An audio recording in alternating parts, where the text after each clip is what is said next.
Atenção! O programa Lado a Lado com Babi, apresentado por Babi Mariela, não tem fins lucrativos. O objetivo do programa é apenas entreter e informar. A produção.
Meus queridinhos e minhas queridinhas, agradeço a vocês pela audiência e o nosso programa está ganhando espaço e eu sou muito grata àqueles que mandam mensagem no meu Facebook.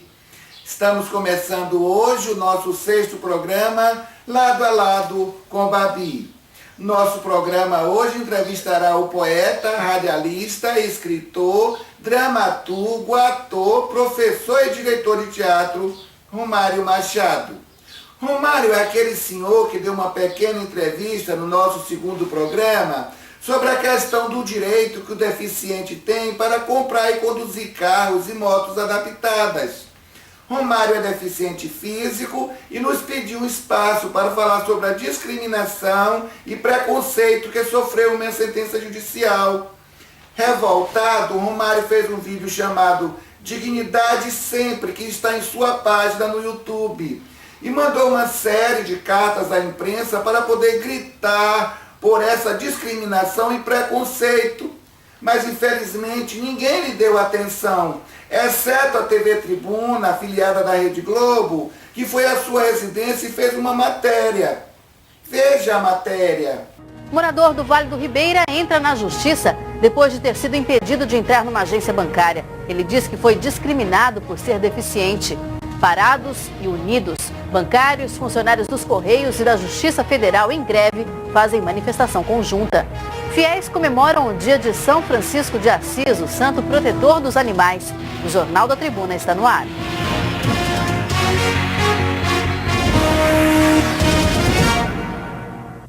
Boa noite. E um aposentado do Vale do Ribeira luta na justiça por uma indenização. Ele diz que foi vítima de preconceito por ser deficiente físico. O caso aconteceu em 2007, numa agência do Banco Nossa Caixa, em São Paulo. Romário tem poliomielite e usa esta prótese de metal. Naquele dia, ele tinha ido ao banco pagar um carnê, mas não conseguiu entrar no local. Me dirigi ao vigilante através do vidro, como eu faço sempre. Ele olhou para mim, eu suspendi a calça, mostrei que eu tinha um aparelho. Ele fez sinal para mim para guardar, foi lá dentro, voltou com uma pessoa, que depois eu fiquei sabendo que era gerente. Ela me atendeu através do vidro, perguntou o que eu queria, eu expliquei, ela perguntou meu nome, ela mandou aguardar, voltou ao interior do banco e veio de lá com um carnê, o meu carnê, e me entregou entre a fresta do vidro. Revoltado com o desrespeito, já que ele precisava entrar na agência para pagar o carnê, procurou a polícia. Fiz o boletim de ocorrência e pedi ao delegado que ele me orientou e eu pedi que ele facilitasse a saída de 2 policiais comigo para ir ao banco. Aí o policial chamou a atenção do segurança e falou com gesto para a gente entrar. Ele apontou para o policial que ele poderia entrar e que eu não. O policial entrou, conversou com a gerente, aí foi que a gerente disse a ele que eu poderia entrar se ele me acompanhasse da área externa do banco até o caixa e vice-versa. E assim foi feito. A indignação do aposentado ficou ainda maior com a decisão do juiz, que julgou improcedente o pedido de indenização por danos morais. O juiz, representando o Estado, foi muito mais preconceituoso, discriminador e injusto possível. Ainda acrescenta dizendo, É normal a gente ver no noticiário bandidos disfarçados de deficientes para roubar banco. Então, eu sou bandido? Porque alguém faz isso, eu posso ser considerado bandido? Isso é que eu questiono. Os advogados do aposentado já recorreram da decisão. Eu já passei por infinitos constrangimentos em porta de banco, essas portas giratórias, porque elas travam, porque minha perna é toda de metal. Então não tem como não barrar aquela porta. Agora eu tenho culpa? Se o mundo está cheio de bandido, eu sou o culpado? A assessoria de imprensa do Banco do Brasil, que assumiu as agências da nossa Caixa, informou que segue um plano de segurança conforme instruções da Polícia Federal. Com relação ao caso do seu Romário, o banco só vai se pronunciar se for convocado pela Justiça. Está em nosso estúdio Romário Machado, que está se sentindo agredido nos seus direitos quando foi impedido de entrar em um banco e, após processar o banco, foi condenado na sentença judicial. Romário, jamais deixaríamos de atender o seu pedido, pois trata-se de uma reclamação justa e precisa ser divulgada. Nossa sociedade precisa se conscientizar que, além de deveres como cidadãos, temos também direitos. Ficamos felizes com a sua presença aqui e, como primeira pergunta, gostaria que falasse sobre sua deficiência. O que foi que aconteceu, hein? Eu é que agradeço, Babi, essa oportunidade e quero parabenizar você e toda a sua produção por esse maravilhoso programa e por ter atendido ao meu pedido. Aos 10 meses de idade, fui vítima de poliomielite, conhecida como paralisia infantil. Andei de diversas formas, de bengala, de muleta, e hoje eu ando com aparelho ortopédico, como você vê, né? Sei que você é uma pessoa bem instruída e articulada. Qual a sua formação acadêmica? Sou professor de teatro licenciado, bacharel em direção teatral e atuo há mais de 43 anos. Vamos falar sobre a questão do constrangimento que você sofreu na porta do banco, que gerou esse processo e você se sentiu agredido na sentença do juiz. O que aconteceu na porta do banco? Toda vez que eu vou a um banco, antes de ir até a porta giratória, eu vou até o vidro, chamo a atenção do vigilante, suspendo a perna da minha calça e mostro o aparelho ortopédico que é todo de metal. Fiz a mesma coisa nesse banco. E ele mandou esperar e foi chamar a gerente. Alguns minutos depois, a gerente chegou e, através do vidro mesmo, me perguntou o que eu iria fazer dentro do banco. Expliquei que 30 dias antes havia estado ali e feito financiamento para aquisição da adaptação do meu carro. E que agora eu havia voltado para pegar o carnê e pagar a primeira parcela. A gerente perguntou meu nome e mandou que eu aguardasse. Logo depois voltou com o carnê e me entregou entre a fresta dos vidros. Eu falei que eu precisava entrar e pagar. E ela simplesmente informou que minha presença não foi autorizada. Questionei por quê e ela virou as costas e me deixou falando sozinho. E o que você fez? Fiz um escândalo danado e não adiantou. Saí dali revoltado, passando mal, com pressão alta e voltei para a oficina, onde meu carro estava para fazer adaptação. Cheguei chorando, passando mal e o senhor Abner, tentando me acalmar, aconselhou que fosse à delegacia fazer um BO e assim eu fiz. E você não voltou mais ao banco, hein? Voltei sim, e me senti pior ainda, pois a humilhação foi muito maior. Não acredito que você foi mais humilhado ainda. Você não imagina o quanto foi pior. Fui tratado como um verdadeiro bandido de alta periculosidade. Não dá nem para acreditar. Não acredito. O que aconteceu? Depois de fazer o BO, eu pedi ao delegado uma viatura para ir comigo ao banco. E ele liberou o soldado Vigílio e sua colega Regina. Chegando ao banco, o soldado Vigílio fez sinal para o segurança. E o segurança de dentro do banco fez sinal para o soldado Vigílio que ele entraria, mas eu não.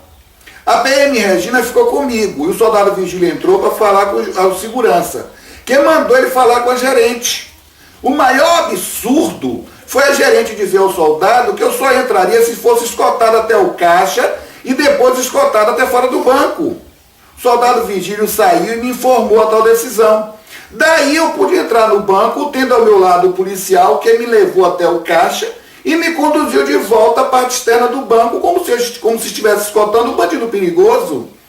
Nesse momento, eu me lembrei de quando trabalhava em uma vara-crime no Tribunal de Justiça do Estado da Bahia e presenciava todos os dias a chegada de presos escoltados por policiais que eram colocados sentados à minha frente, já que eu era escrevente de cartório, a fim de que fossem interrogados pelo juiz.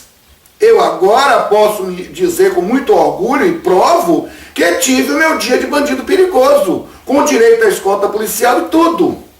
Mas ainda na área externa do banco, os policiais também revoltados com a tal situação passaram seus dados e formas de contato, me orientando que entrasse com processo contra o banco, porque aquela situação era constrangedora, vexatória e, acima de tudo, ridícula, pois jamais um bandido pediria um reforço policial para assaltar um banco. Eu não acredito no que estou ouvindo. Não que esteja duvidando de você, mas é que a situação é tão absurda que é difícil acreditar. E aí? Aí é que você resolveu processar o banco? Sim, e jamais imaginei que seria mais discriminado ainda na sentença do juiz, que além de me condenar a pagar as custas do processo e honorários advocatícios, ainda levantou a possibilidade de que eu poderia ser um bandido querendo assaltar o banco disfarçado de deficiente. Mas que absurdo! Você trouxe uma cópia de um vídeo que você colocou na net chamado Dignidade Sempre. E a produção teve uma ideia maravilhosa. A gente coloca no ar o trecho da sentença e você fala a respeito. Combinado? É uma ótima ideia. Então vamos lá. Com efeito, as provas documentais trazidas aos autos, um boletim de ocorrência e uma matéria impressa publicada em um jornal, são de significante valor, pois traduzem versão unilateral da parte interessada, que relatou os fatos à autoridade policial e ao repórter da forma que mais lhe convinha, sem participação do réu e sem observância do contraditório e da ampla defesa. Babi, se o referido juiz de direito classifica um boletim de ocorrência e uma matéria publicada em um jornal como provas insignificantes, eu acredito que é um indicativo que já não é mais importante um cidadão ir a uma delegacia fazer um boletim de ocorrência, já que este não tem nenhum valor diante da justiça brasileira. E por outro lado, que os funcionários de uma delegacia que fazem boletim de ocorrência são verdadeiros idiotas, que são pagos pelo Estado com o dinheiro do povo para executar um serviço que não tem o menor valor legal. Quanto à matéria do jornal, não sendo eu um personagem importante, eu não entendo por que o repórter do Jornal da Tarde me procurou para dar essa entrevista e até o banco comigo para me fotografar na própria agência onde aconteceu o fato, bem em frente à porta giratória. Será que é porque um grande jornal como o JT esteja repleto de jornalistas ociosos à procura de histórias mentirosas e medíocres para conseguir encher as páginas dos jornais e assim vendê-los? Quer dizer que além do boletim de ocorrência, você ainda foi entrevistado por um jornal que ainda lhe fotografou na porta do banco e nada disso serviu de prova a seu favor? É, né? Na cabeça desse juiz? Não. Isso não serviu de prova a seu favor. E os policiais que foram com você até o banco, eles não foram suas testemunhas, não? Foram citados na inicial do processo. E eu não entendi porque somente o soldado Vigílio foi convocado para ser ouvido. Estranho mesmo. E o testemunho dele não foi a seu favor? Foi sim. Mas veja o que disse o juiz a respeito do testemunho do policial. Antes de passar o trecho da sentença do juiz, nós vamos dar um intervalinho convidando Ina para suas dicas do lar. É com você, Ina.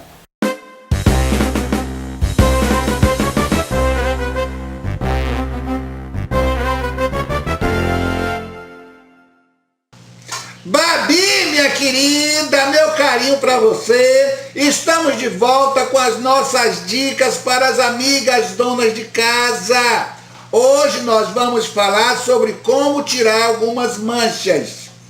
Queridinhas, para tirar manchas de gordura de tecido, aplique no local manchado uma gema dissolvida em um pouco de água. Gema de ovo, né? Aquele gema, não, é gema de ovo. Você dissolve um pouco de água, entendeu? Para manchas de banha, mancha de graxa, poderá ser removida passando no local óleo de cozinha. Você passa, deixa por 10 minutos e depois lava com bastante água morna e sabão, queridinhas. Se você manchou a roupa com café, imediatamente passe no local uma pedra de gelo e depois enxugue com uma toalha. Simples assim, não? Hoje, encerramos nossas dicas deixando um recado para você. Se você quer mandar suas sugestões, quer solicitar informações, escreva para a nossa produção, para o e-mail rmb45@uol.com.br. Estaremos de volta com novas dicas no nosso próximo programa. Beijos da Ina.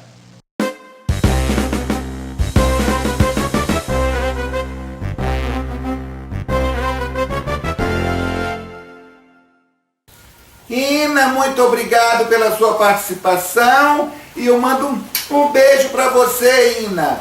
Agora vamos ver o que o juiz fala a respeito do testemunho do policial. Por sua vez, a prova oral, esta sim colhida de acordo com os referidos princípios legais e constitucionais, nada esclareceu, visto que o policial não presenciou os fatos narrados na vestibular, limitando-se a informar ter acompanhado o requerente até a agência bancária e falado com a gerente, que liberou o ingresso dele e comentou estar tranquila com a presença dos milicianos. Assim, cumpre notar que a testemunha não descreveu em sua oitiva qualquer situação vexatória a que o autor tenha sido submetido. A prova oral a que se refere o senhor juiz de direito é justamente o testemunho do policial soldado PM Virgílio, que me escoltou para entrar e sair do banco. É lógico que a minha primeira tentativa de entrar no banco não foi presenciada pelo policial, porque não costumo no meu dia a dia andar escoltado, e que a presença do policial ali naquela segunda tentativa de ter acesso ao banco se fez necessário justamente devido ao fato da minha primeira tentativa ter sido barrada da maneira mais discriminatória e preconceituosa possível. O senhor juiz de direito afirma em sua sentença que a testemunha limitou-se a informar ter me acompanhado até a agência bancária e falado com a gerente que esta liberou meu ingresso ao tempo que comentou com ele estar tranquila com a presença dos milicianos. Ainda escreve o juiz: assim cumpre notar que a testemunha não descreveu em sua oitiva qualquer situação vexatória a que o autor tenha sido submetido. No meu ponto de vista, aos olhos da gerente, você foi considerado um bandido de alta periculosidade e que, para dar segurança às pessoas que estão à sua volta, necessita de uma escolta policial. Que absurdo! E esse fato é considerado normal aos olhos do referido juiz? Isso mesmo, Babi. Depois de ver essa sentença, não seria de estranhar se junto à sentença fosse também expedido um mandado de prisão e que eu fosse encaminhado a uma prisão de segurança máxima. Você ainda se diverte com essa situação. Isso é para ficar indignado. E eu fiquei. Fiz cartas a toda a imprensa e a única que me deu espaço foi a TV Tribuna, que foi à minha casa fazer uma entrevista, como todos devem ter visto. Se uma situação dessa não é vexatória, eu não consigo mais entender o que é danos morais. Então, você ser considerado um bandido perigoso não é um constrangimento ilegal na cabeça desse juiz, não. Veja o que ele diz na sentença. Ora, diante desse quadro, não há como sustentar que ficou provado o serviço defeituoso e o dano moral por ele causado, de modo que é descabida a condenação do requerido ao pagamento de indenização pleiteada na inicial. Aliás, ainda que examinado sob a ótica do artigo 187 do Código Civil, a configuração do abuso de direito exige que o agente, no caso o funcionário do banco, tenha se excedido de forma insensata ou com requintes de má-fé, o que não se verificou no caso dos autos, uma vez que o ambiente de insegurança vivido em grandes cidades, até em razão de reiteradas notícias de crime praticados por meliantes disfarçados de portadores de deficiência física, cria no espírito das pessoas dúvida fundada e não raro priorizar-se a certeza de ser melhor a decisão que elimine os riscos, ainda que isso possa causar algum aborrecimento ao cliente. Para começar, eu nem cheguei até a porta giratória para que fosse considerada com defeito ou não. O juiz diz que o funcionário do banco não foi insensato e nem teve má-fé, uma vez em que vivemos em um clima de segurança em grandes cidades. Afirma também o referido juiz que, em razão de reiteradas notícias de crimes praticados por meliantes, disfarçados de portadores de deficiência, cria no espírito das pessoas dúvida fundada e não raro priorizar-se a certeza de ser melhor a decisão que elimine os riscos. Daí eu fui barrado por discriminação e preconceito visual. Espera aí, Romário. Quer dizer que esse bandido disfarçado de deficientes tentam assaltar bancos? Todas as pessoas deficientes são consideradas bandidos em potencial? Na cabeça desse juiz é bem assim. Se formos pensar dessa forma, chegaremos à seguinte conclusão. As pesquisas mostram que a maior população carcerária do país é de negros. Então, todos os negros do país são bandidos. É comum vermos policiais envolvidos em crime de todas as espécies. Então, todos os policiais são bandidos. Infelizmente, tenho que concordar com você, Romário, e acrescentar. O que esse juiz acha da história do juiz Nicolau dos Santos Neto, hein? Você lembrou bem. O juiz Lalau foi acusado de enriquecer depois de desviar dezenas de milhões de dólares de uma obra pública. Se você jogar na internet a frase juiz ladrão, vai sair uma lista de juízes envolvidos com crimes. Um deles é um juiz que foi acusado de desaparecer com 30 milhões de uma herança. Então, seguindo a linha de raciocínio desse juiz de direito, devemos agora nos proteger de todos os juízes, porque eles também são bandidos. Confere! Acho que você está coberto de razão e está revoltado com essa sentença. Você pensou em processar o Estado? Falei com minha advogada desse processo e ela me disse que enquanto não for julgada em segunda instância, ela, como advogada do processo, nada pode fazer. Tem que esperar o julgamento na segunda instância e daí ver se deve ou não entrar com processo contra o Estado.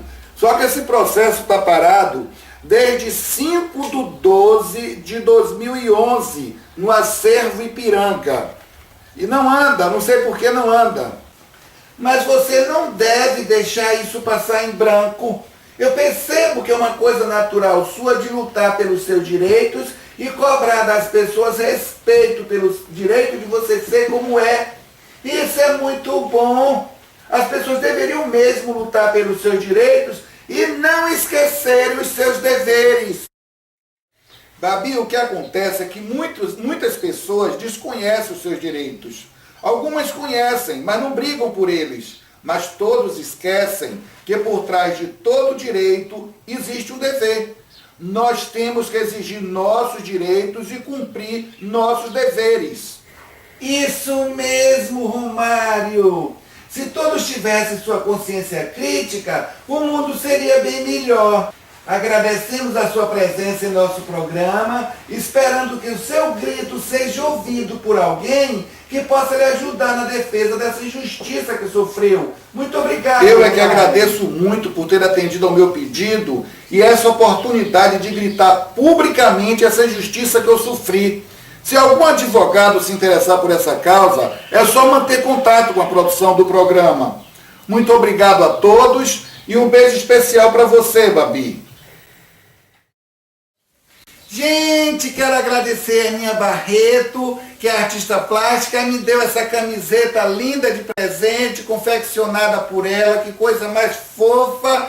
A Aninha Barreto deu entrevista no nosso programa, gravado lá na Bahia. Aninha, morro de saudade de você, morro de saudade de subir e descer o elevador Lacerda, o Mercado Modelo, morro de saudade de comer acarajé. E a moqueca de peixe que eu comi na casa da Dona Laide. Dona Laide também deu entrevista em nosso programa, falando do seu artesanato que ela faz com frutos do mar. Muito bonito. Um beijo para vocês, um beijo para todos os baianos.